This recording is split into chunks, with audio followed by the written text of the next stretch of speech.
rồi. Nhớ rồi, bây giờ bé nhỏ khóa.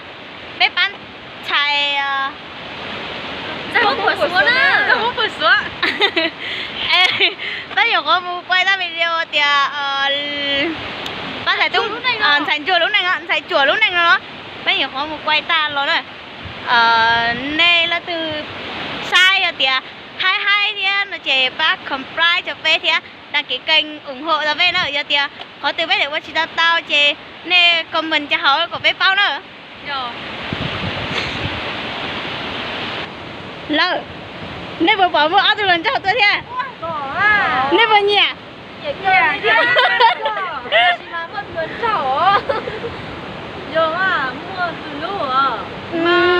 Nhẹ hay không lẩu. Vừa dừng go đi bảo bé vừa dừng go lúc xem mê mê. Lúc xem mê đó. Quân才từ lần sau lúc xem mê mê đó.